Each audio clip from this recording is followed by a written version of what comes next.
Tu as bien reçu la facture que je t'ai transférée? C'est la toute première phrase que ma belle-fille m'a lancée quand j'ai enfin réussi à la voir, un mardi après-midi, vers la fin octobre. Pas bonjour. Pas comment tu vas, Gérald? Non, juste, tu as reçu la facture? Je lui ai dit que oui. Bien, le fournisseur doit être payé avant vendredi, sinon il bloque la prochaine livraison. Je lui ai répondu que j'allais regarder ça. Et elle a raccroché avant même que je puisse poser la vraie question pour laquelle j'avais appelé. Je suis resté planté dans ma cuisine à Oakville, longtemps. Le téléphone contre ma poitrine. Les yeux perdus sur le jardin derrière la maison, celui que j'entretenais depuis 30 ans. L'érable au fond était devenu complètement rouge. Ma femme, Patricia, aurait trouvé ça magnifique. Elle est partie il y a 4 ans. Et parfois, je me surprends encore à me tourner, comme si j'allais lui raconter ce que je viens de vivre. La question que je voulais poser à ma belle-fille était pourtant simple. Quand est l'inauguration officielle? Mon fils Trevor préparait l'ouverture de sa clinique de bien-être depuis presque 2 ans. Cette clinique, un centre de physiothérapie et de rééducation qu'il avait baptisé Cedar Brook, devait être l'aboutissement de tout.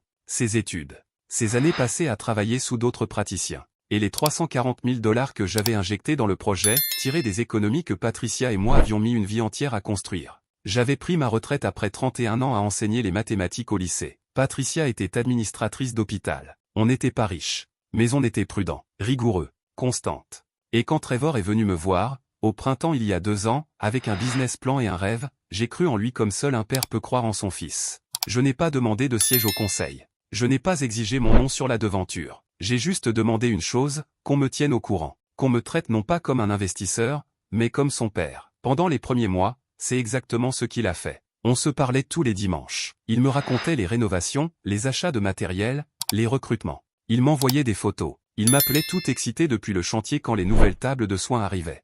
C'était de bons mois. Puis sa femme, Ranata, a pris en main les finances. Je veux être juste avec Ranata. Elle est organisée, déterminée, et elle aime sincèrement Trevor. Mais dès l'instant où elle a pris le contrôle de l'administration de la clinique, Trevor m'a expliqué ça, un peu gêné, en disant qu'elle avait une formation en gestion dans le milieu de la santé et nos appels du dimanche sont devenus plus courts, puis plus rares. Puis ils ont disparu, remplacés par quelques textos de temps en temps, et des factures transférées au hasard. Je me suis dit que c'était normal. Les affaires prennent du temps.